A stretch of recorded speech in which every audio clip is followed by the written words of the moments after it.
Everyone, today we are going to start with the third part of chapter Design for Fabric and Apparel. वस्त्र एवं परिधान के लिए design का आज हम थर्ड पार्ट करेंगे। लास्ट पार्ट में हमने पढ़ा था रंग योजना के बारे में, कलर स्कीम्स के बारे में। So today we are going to start with texture, संरचना अथवा बुनावट। संरचना क्या होता है, बुनावट क्या होता है, बेसिक सी चीज़ें समझनी पड़ेगी आपको टेक्सचर को समझने के लिए। जैसे वस्त्र देखने, यानी कि आप जब विजुअली उसको देखते हैं तो वस्त्र कैसा लगता है, और छूने पर यानी कि how does it feel when you touch it. किसी भी वस्त्र की बुनावट उसके रेशे पर निर्भर करती है, उसकी धागे पर, उसकी बुनाई पर, और इसमें कौन कौन सी रासायनिक क्रियाएं यूज़ की गई हैं, कौन कौन सी केमिकल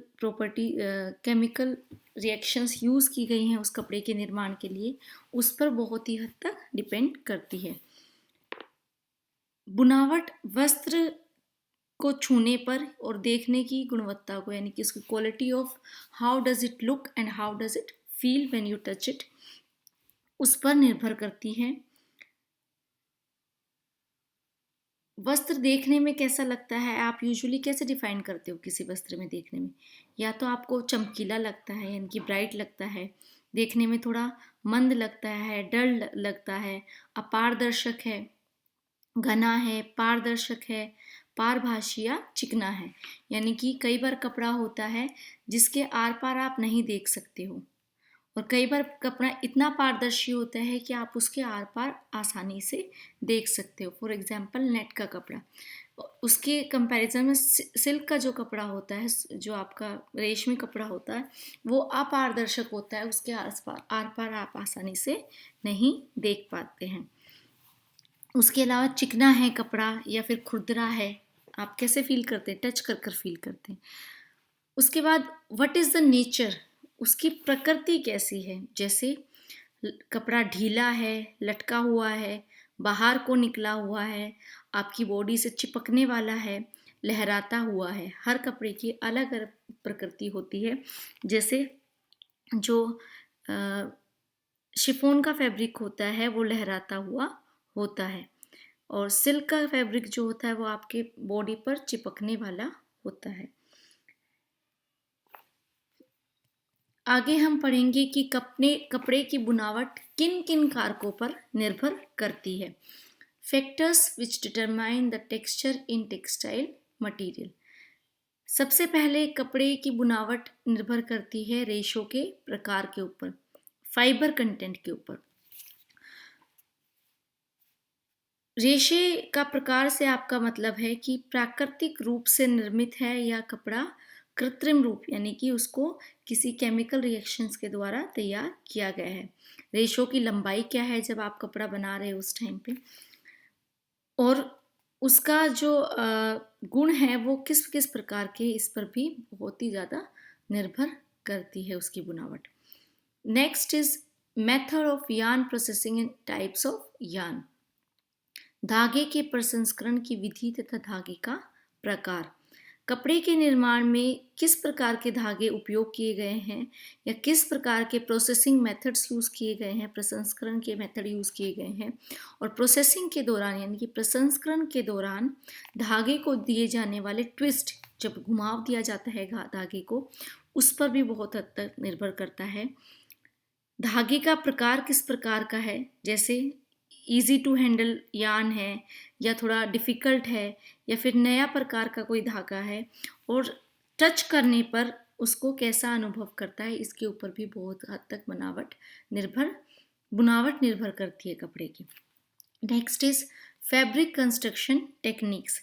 वस्त्र निर्माण की तकनीक। वस्त्र की बुनावट उसे बुनने का प्रकार, धागों की सघनता से मतलब है कितने धागे यूज़ किए गए हैं,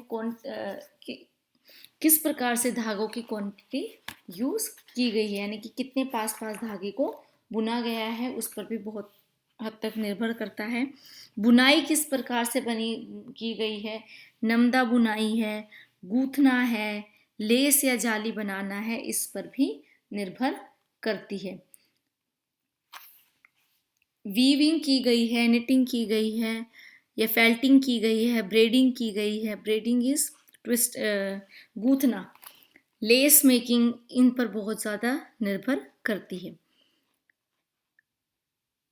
उसके आगे है हमारा वस्त्र सज्जा, जो हमारी बुनावट को प्रभावित करता है। फैब्रिक फिनिशेस,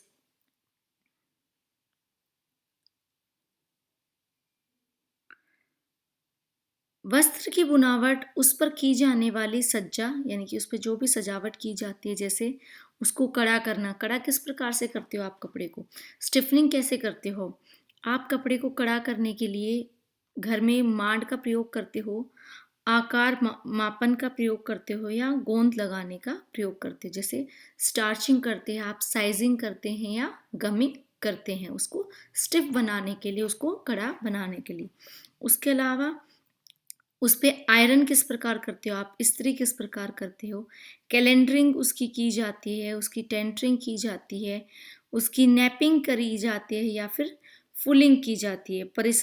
परिष्करण की जो प्रक्रिया होती है, उसके क्या क्या प्रभाव होने वाले हैं कपड़े पर, उस पर भी बहुत हद तक निर्भर करती है कपड़े की बुनावट।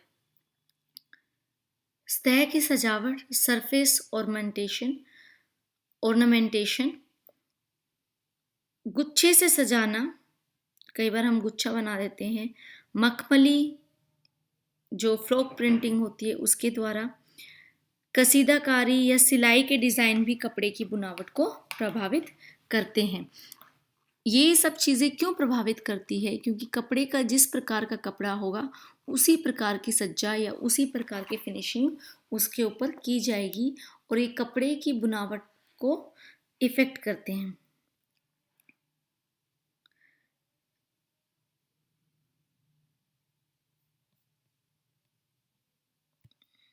अब हम पढ़ेंगे कि कपड़े की बुनावट में टेक्सचर का क्या उपयोग है। अपैरल डिज़ाइन में टेक्सचर का उपयोग क्या है? मेन पर्पस जो होता है टेक्सचर का, यानी कि बुनावट का, वो होता है ड्रेस के डिज़ाइन को इंटरेस्टिंग बनाने के लिए, और उसके जो फीचर्स हैं जो कपड़े के, उसके द्वारा किसी व्यक्ति के जो बॉडी होती है उनको एनहेंस करने के लिए काम करता है टेक्सचर कपड़े में। टेक्सचर गारमेंट्स में यूज़ होता है एक लुभावना सा रिलेशनशिप क्रिएट करने के लिए और हार्मनी अचीव करने के लिए। हार्मनी हम आगे पढ़ेंगे, हार्मनी क्या होता है।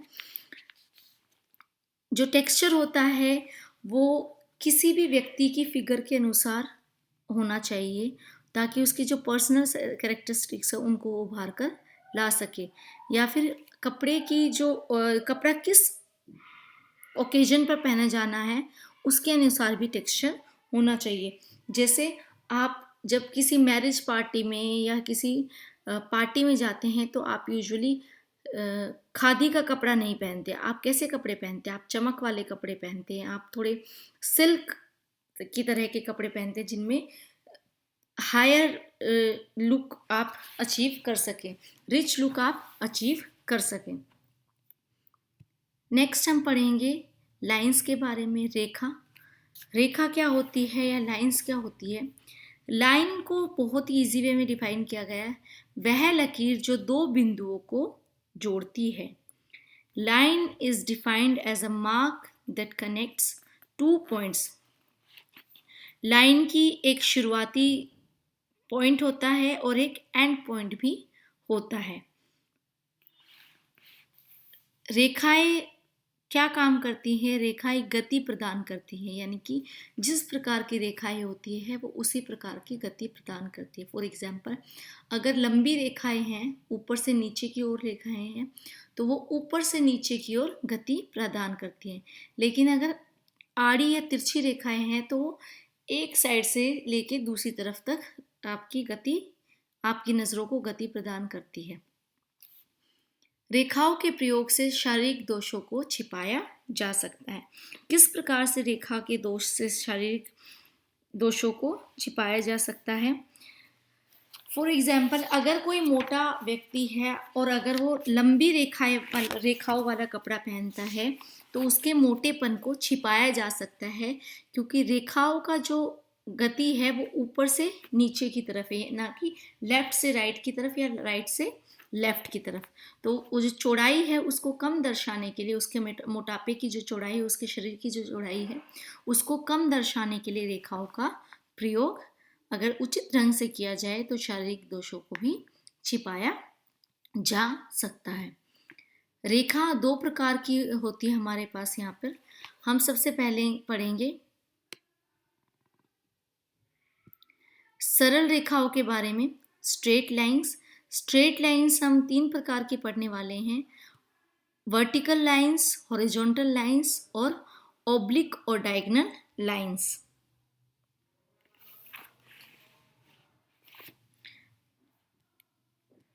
सबसे पहले स्टार्ट करते हैं वर्टिकल लाइंस के साथ में।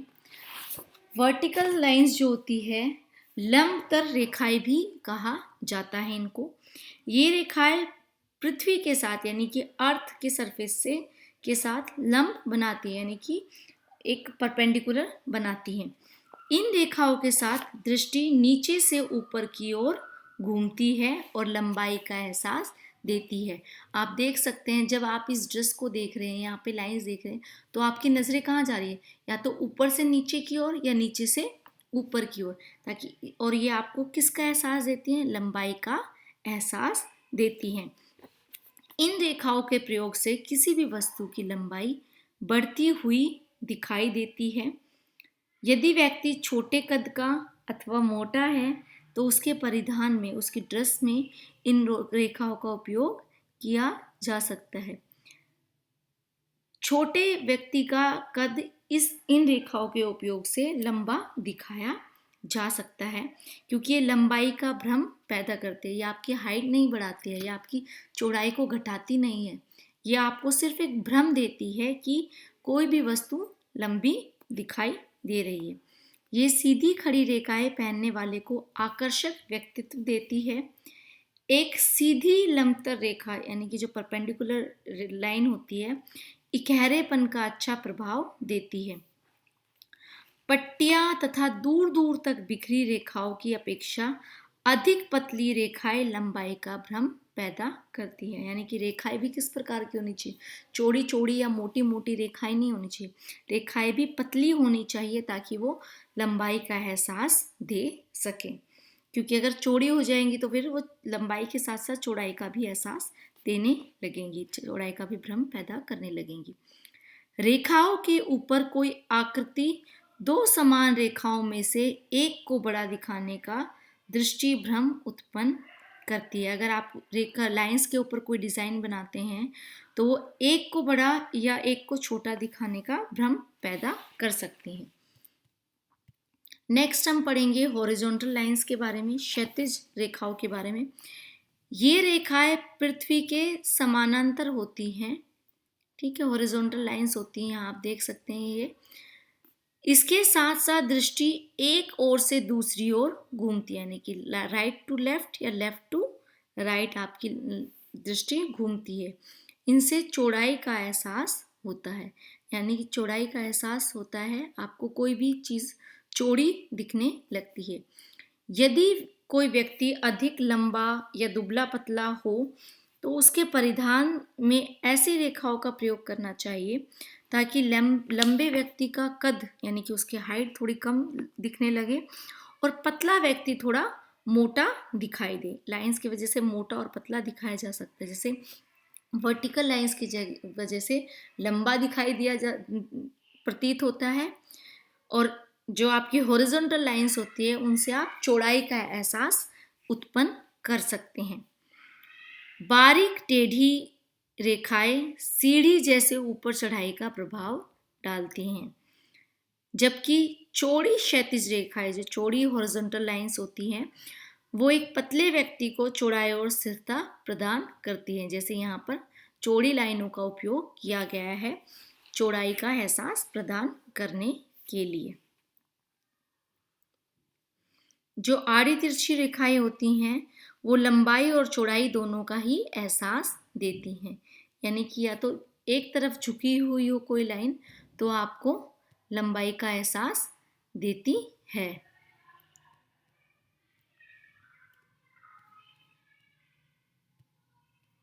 यहाँ मैं आपको दिखाने चाहूँगी, इस तरह की अगर लाइन है, ये टेढ़ी रेखा है, अगर इस तरह की कोई लाइन है तो ये आपको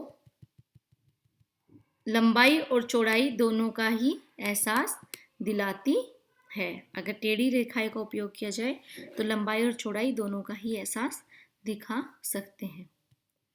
नेक्स्ट, ऑब्लिक और डायगोनल लाइंस, हमने जहाँ पिछली स्लाइड में देखा, थोड़ा सा मैंने आपको समझाने की कोशिश की। डायगोनल लाइंस क्या होती है?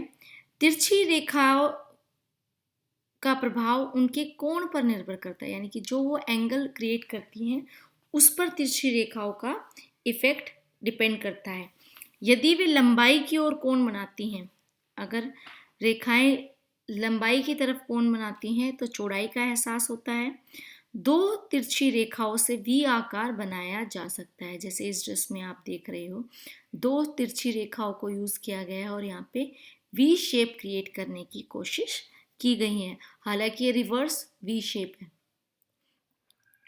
तिरछी रेखाओं वाले वस्त्रों द्वारा किसी व्यक्ति की लंबाई और चौड़ाई बढ़ाना, दोनों ही बातें संभव हैं। जैसे मैंने लास्ट स्लाइड में बताया आपको कि तिरछी रेखाएं लंबाई भी बढ़ी हुई दिखा सकती हैं और चौड़ाई भी बढ़ी दिखा सकती हैं। It depends on its angle. इन तिरछी रेखाओं के ढालू होने, यानी कि एक तरफ इनका ढलान होता है, के कारण उनसे बनने वाला कोण, जो भी एंगल वो क्रिएट करती हैं, उसकी बढ़ी हुई लंबाई व चौड़ाई का निर्धारण करता है। जिस प्रकार का वो कोण बनाती हैं उस पर उसकी चौड़ाई और लंबाई निर्भर करती है। सामान्य रूप से ये देखा गया है कि जो वर्टिकल लाइंस होती हैं वो लंबाई बढ़ाती हैं और आड़ी तिरछी रेखाएं लंबाई कम होने का आभास देती हैं। यानी कि जो आड़ी और तिरछी रेखाएं होती हैं ये वर्टिकल लाइंस के कंपैरिजन में लंबाई कम होने का एहसास या आभास देती हैं।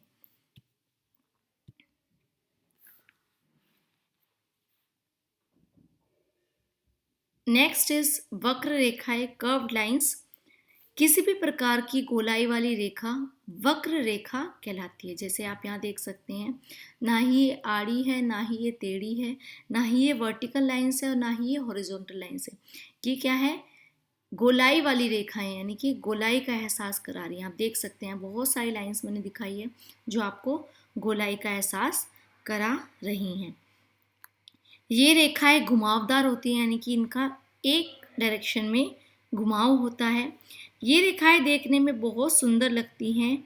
यदि इन रेखाओं का घुमाव लंबवत यानी कि वर्टिकल हो तो लंबाई का भ्रम देती हैं। अगर ये घुमाव नीचे लंबाई की तरफ है तो ये लंबाई का एहसास देती है। लेकिन अगर ये घुमाव आड़ी दिशा में हो तो लंबाई कम होने का आभास देती हैं। वस्त्रों में वक्र रेखाएं पहनने वाले में कोमलता तथा सौम्यता का भाव उत्पन्न करती हैं। लंबी और लहराती हुई वक्र रेखाएं बहुत ही सुंदर लगती हैं और एक सिस्टमैटिक वे से एक हार्मनी क्रिएट करती हैं। बड़े गोल वक्र की रेखाएं छोटे आकार को भी बड़ा दिखाने का आभास करती हैं। यानी कि अगर बड़ी बड़ी रेखाएं, बड़ी बड़ी कर्व लाइन यूज़ की जाए तो वो छोटी चीज़ को भी बड़ा दिखाने का आभास पैदा करती हैं। छोटे हल्के वक्र युवा एवं प्रफुल्ल होने का आभास देते हैं। अगर छोटे आप कर्व लाइन यूज़ करते हो, हल्की अगर कर्व लाइन यूज़ करते हो तो वो यंगनेस का एहसास भी देती हैं।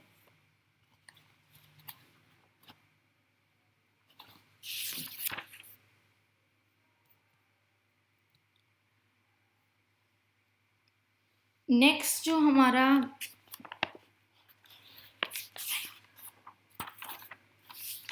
हम पढ़ेंगे एलिमेंट्स ऑफ डिज़ाइन में, जो हमारा लास्ट पार्ट है, आकृतियाँ, आकार, शेप्स और फॉर्म्स। विभिन्न प्रकार की रेखाओं को जोड़कर ही जो शेप्स होती है वो विभिन्न प्रकार की रेखाओं को जोड़कर ही बनाई जाती है। किसी भी डिज़ाइन या शेप विभिन्न प्रकार की रेखाओं को जोड़कर बनाया जाता है। किसी भी शेप को बनाने के लिए यूज़ की जाने वाली विभिन्न प्रकार की जो रेखाएं होती है, विभिन्न प्रकार की जो लाइंस होती है, उनके गुण ही उस आकृति के गुण निर्धारित करते हैं।